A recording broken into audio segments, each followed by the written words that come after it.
Hello guys, good day. So good day to all. So we review our game.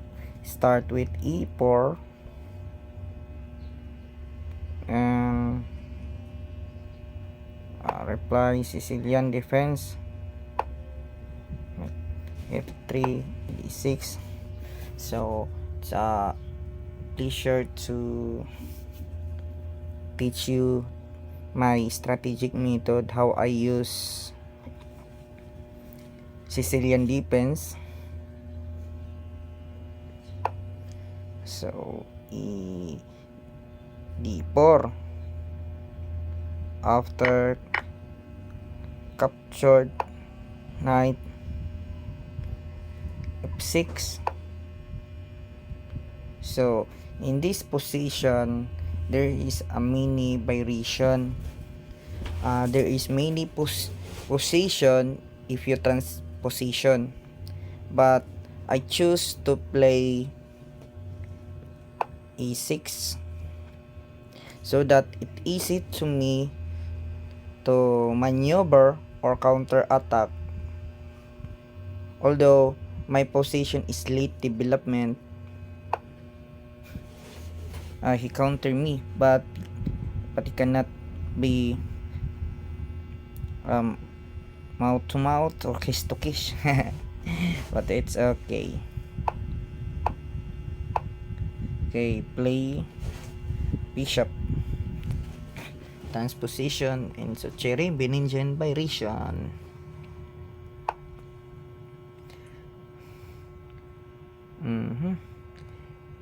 Either his position can be in rock or long rock, but most of the time if bishop go to there, possible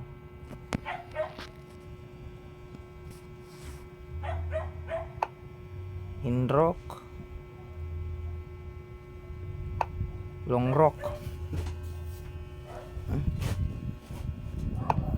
knight. So the best, what is the best move? Knight f6. Okay, then possible here back before capturing. Okay, so that is the best move. So my queen c7 is inaccuracy, so it means the best move is knight c6 passed, but supposedly that is the game that I played. So I moved the b5,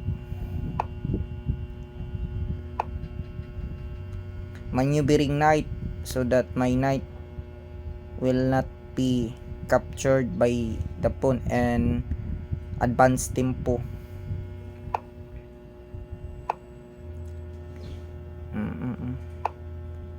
That is the reason why I moved the knight, so that the tempo of knight will not be disturbed.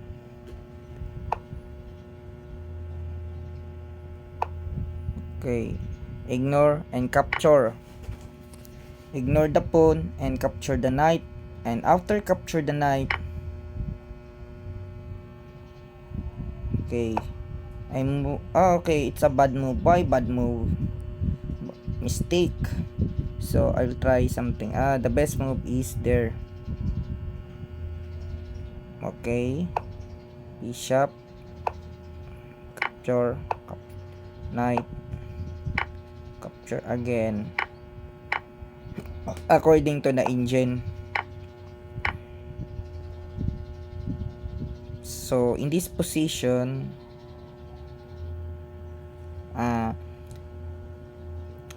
white has opportunity to checkmate me, while my position is to counter attack,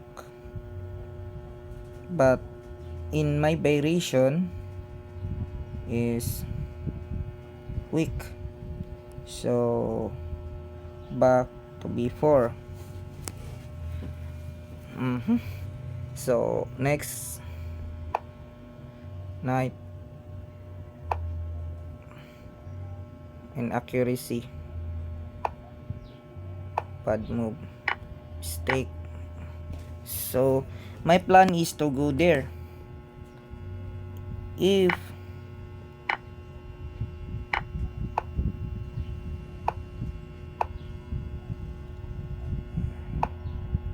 in this position, if he missed to capture, or if he capture my bishop, my possible is there, then moves king, capture, mate. But he noticed that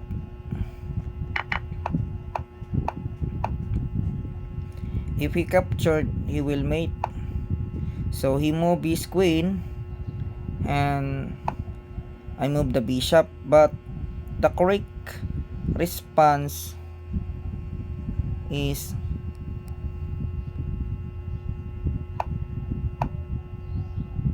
knight here.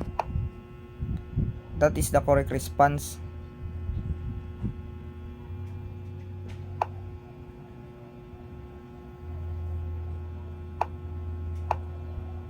Okay, literally his knight sacrificing is a bad move. It's a cold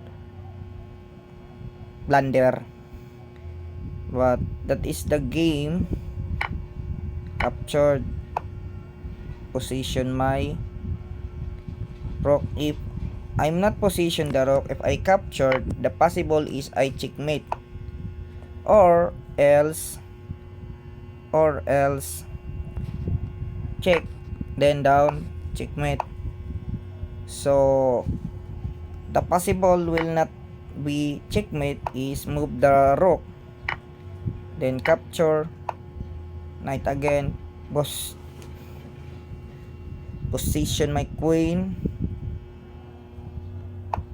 Okay, capture. Rook is the blunder move.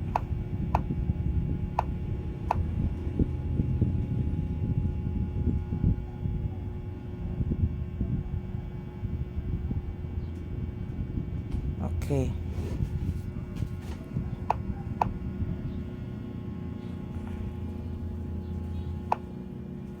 if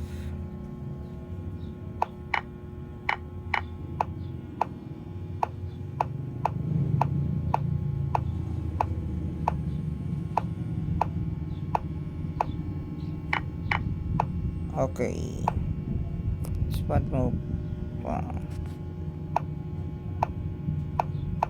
Then the game is over. So better next time to improve my gameplay. So that's all, guys. I know you learn for my mistake, and thank you for watching.